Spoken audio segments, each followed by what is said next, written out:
اللہ کے نبی قصہ سنا رہے ہیں، بنی اسرائیل کا ایک آدمی جا رہا ہے، بادل آیا اور بادل میں سے آواز آئی فلاں آدمی کے باغ کو پانی پہنچاؤ۔ بادل میں سے آواز،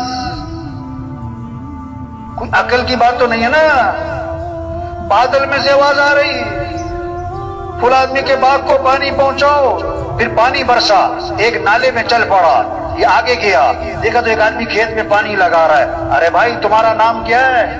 اس نے وہی نام بتایا جو بادلوں میں سے سنا تھا۔ انہوں نے کہا بھائی سیدھی سیدھی بات بتاؤ، تمہارا عمل کیا ہے؟ میں نے تمہارا نام بادلوں سے سنا ہے، تمہارا نام لے کر کہا گیا تمہارے باغ کو پانی پہنچایا جائے۔ انہوں نے کہا میں اپنی آمدنی کے 3 حصے کرتا ہوں، ایک حصہ زمین پہ خرچ کر دیتا ہوں، ایک حصہ گھر والوں پہ خرچ کرتا ہوں، اور آمدنی کا 3 حصہ میں اللہ کے راستے میں خرچ کر دیتا ہوں۔ اس عمل کی برکت ہے اللہ نے بادلوں کو مسخر کر دیا۔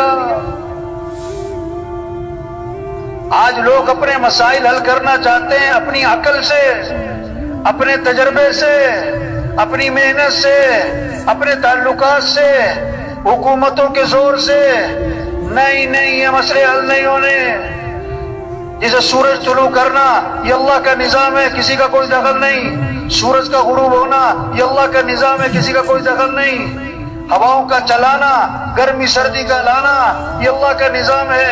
اسی طرح حالات کا بنانا بگاڑنا اللہ کا نظام ہے۔ خوشیاں پریشانیاں اللہ کا نظام ہے۔ عزت اور ذلت اللہ کا نظام ہے۔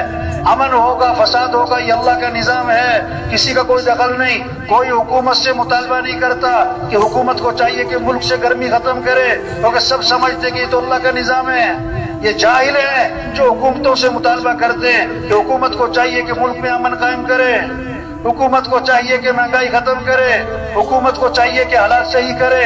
اور بھائی یہ اوپر کا نظام ہے، کوئی حکومت سے مطالبہ نہیں کرتا کہ حکومت کو چاہیے کہ دن لمبا کر دے، رات چھوٹی کر دے، رات لمبی کر دے، دن چھوٹا کر دے۔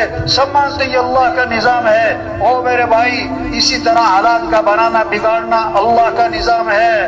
خوشیاں پریشانیاں اوپر سے ہیں، امن فساد کا نظام اوپر سے چلتا ہے۔ اور اللہ کیا دیکھتے ہیں؟ اعمال دیکھتے ہیں۔ اپنے اعمال کو اچھا بناؤ، حالات اللہ اچھے بنائیں گے، حالات اللہ اچھے بنائیں گے۔ جب اعمال بگڑیں گے تو حالات بگڑ جائیں گے۔ ایک صحابی آئے، عرض کیا حضور میرا کسی کا مال سمندر کے کنارے رکھا تھا، پانی کی لہریں آئیں، سامان بہا کر لے گئیں۔ آپ نے کیا فرمایا؟ جو مال بھی ضائع ہوتا ہے خشکی میں یا تری میں وہ زکوٰۃ روکنے کی وجہ سے، یہ زکوٰۃ نہیں دی ہوگی۔ یہ رحیم یار خان کا علاقہ نا، یہ کپاس کا علاقہ ہے۔ ایک آدمی کہنے لگا کہ مولوی صاحب ایسی سونڈی آئی ہے کہ سپرے اثر نہیں کرتی، ہماری لاکھوں کی فصل تباہ ہو گئی۔ اس سے پوچھا چودھری صاحب آپ عشر ادا کرتے ہو؟ عشر ادا کرتے ہو؟ کہنے لگا عشر کیا ہوتا ہے؟ پھر سونڈی آئے گی اور کیا ہوگا؟ یہ اللہ کے نظام سے ٹکر لی ہے۔ جب زکوٰۃ نہیں دیں گے حالات بگڑیں گے، جب اللہ کی نافرمانی کریں گے پریشانیاں آئیں گی۔ جب آگ میں ہاتھ ڈالے گا تو ہاتھ جلے گا نا۔ اب آگ بجھانے کے لیے کوئی پٹرول چھڑک رہا ہو، کتنی بڑی جہالت ہے۔ لوگ پریشانیوں سے نکلنے کے لیے اور اللہ کی نافرمانی کر رہے ہیں۔